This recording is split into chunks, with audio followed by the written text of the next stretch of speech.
We're actually going to skip the usual preamble today because we really need to dive straight into the intense, incredibly high-stakes events of June 16th, 2024.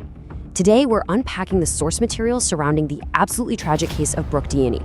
We're going to be looking really closely at a timeline of escalating violence, a massive police manhunt, and ultimately the pursuit of justice. Section 1. A fatal morning. To really grasp how this whole tragedy unfolded, we have to anchor ourselves in the exact moment the urgency begins. It's early morning in Columbus, Ohio, and there are these desperate communications coming from inside a seemingly quiet house. Listen to this text message sent by Michelle, the victim's sister-in-law, to police dispatch. She wrote, "He's hurting her right now. I heard yelling in a room and crashing around. He will run if he knows the police are coming." She also noted that she could hear struggling and what sounded like throwing up.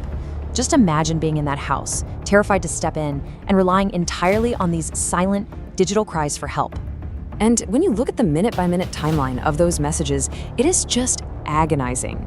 At 7:24 a.m., Michelle sends that first text, and initially, she's actually referred to a non-emergency line. By 7:30 a.m., the dispatcher promises that units are going to be sent out and ends the chat.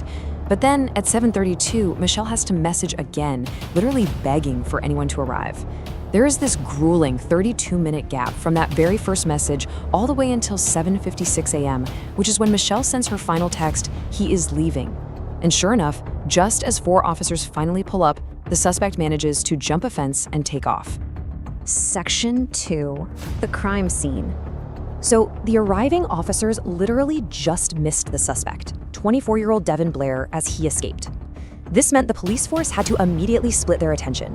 One team is out chasing a highly dangerous suspect into the neighborhood, while the other team has to secure the chaotic scene inside the house. And inside, officers find family members in total shock, including Brooke's brother, Brandon. When police asked him what he heard from the bedroom next door, he told them, "I thought it was just their normal fighting. They fight all the time." And it's so heartbreaking because that initial assumption tragically masked the fatal reality of what Devon Blair was actually doing in that room. When Officer Sanders finally gets into Brooke's bedroom, the discovery is just devastating. He finds 19-year-old Brooke Deini on the bed, entirely unresponsive. She was suffering from visible bruises, severe blunt force trauma to her head and face, and she had been strangled. First responders desperately tried to do compressions right there on the scene, just fighting to bring her back. But unfortunately, they were too late. And this tragedy is magnified to an almost unimaginable degree, because Brooke was roughly 14 weeks pregnant. Later at the hospital, both Brooke and her unborn child, a baby boy she had already planned to name Aiden, were pronounced dead. The suspect hadn't just murdered one person, he took 2 lives that morning. Section 3. A history of escalating violence. You know, this fatal morning wasn't just some sudden, out-of-the-blue explosion. It was the culmination of a deeply violent history, and the warning signs were literally flashing bright red. On December 28, 2023, Devon stripped Brooke of her clothes in the street, dragged her inside with a knife to her throat, and stabbed her in the stomach. Over time, the family had called the police 13 times regarding his abuse. On May 31st, a warrant was issued for his arrest, and just days before the murder, after yet another brutal attack, Brooke finally filed a protection order. Now, you are probably sitting there wondering, how on earth is a guy with that kind of record just walking the streets? Well, we need to talk about what a recognizance bond is. Basically, this is a pre-trial release where a defendant simply promises to return for their court appearances without needing to pay any actual bail money up front. Following that horrific December attack, where, by the way, Devon didn't just stab Brooke, he also punched, bit, and spat on responding police officers, he was released on a $10,000 recognizance bond. The system literally trusted him to just come back to court on his own. Section 4. The 5-hour manhunt. With the discovery of the double murder, the Columbus Police Department launched into one of the longest, most intense manhunts in the area's history, and they were facing some immense tactical challenges. First, Devon fled on foot into the Riverbend neighborhood, which is an incredibly dense area packed with these tight backyards and really tall fences. Then, a canine unit successfully tracked him crossing Interstate 270, but they lost his scent on the other side. Knowing he was likely hiding out in the heavily wooded Big Run Park, they moved to their next step, deploying a drone. Without the manpower to search every single bush, they used technology to gain a crucial aerial advantage. And nearly 5 hours into the search, that aerial strategy absolutely paid off. Listen to this radio transmission from the drone operator. "I got a male running over Flying Road North through the yard, through this church lot. He's got a goatee. He's holding a phone." This was the pivotal breakthrough they needed. The drone operator had spotted a figure matching Devon's exact description moving near an abandoned building just outside the woods. Section 5. Capture and confrontation. Acting immediately on that drone intel, 3 separate officers converge on this large, 2-story, boarded-up building, and one critical detail stood out right away. A door to the entrance had been forced open. The officers carefully sweep this dark, cluttered space. Suddenly, one of them catches a movement right around a corner. They immediately draw their weapons, command the suspect to the ground, and finally, Devon Blair is placed in handcuffs. The massive manhunt was officially over. But you know what's crazy? His behavior during the arrest was just completely disconnected from the absolute gravity of the double murder he just committed.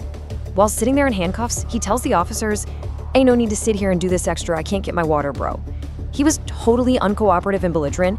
He purposely slammed his own head against the cruiser, complained about a water bottle he'd left back in the woods, and refused to even stand up. He actually forced the officers to bring out a stretcher just to get him into the police vehicle. Section 6. Justice for Brooke. Fast forward just 2 days later, Devon Blair has his initial court appearance, and true to form, it is explosive. He's screaming over his public defender, screaming at the judge, and demanding they give him a bond so he could get out. Well, the judge met his demand. He issued one of the highest bonds in the state's entire history, $11 million. This astronomical figure guaranteed that absolutely nobody was going to pay it, and Devon Blair was going to stay firmly behind bars while awaiting trial. Devon ultimately decided to sign a guilty plea, which avoided a lengthy trial. But at his sentencing, Brooke's mother, Brooke Deini, shared what I think is the most heartbreaking piece of evidence with the court. After Brooke had filed that final protection order just days before her death, she texted her mother this exact quote, "Mom, once he finds out what I did, he's going to kill me, Mom." It was this devastating, prophetic fear from a 19-year-old girl who knew exactly what this man was capable of. So let's break down how the legal system finally responded in July of 2025.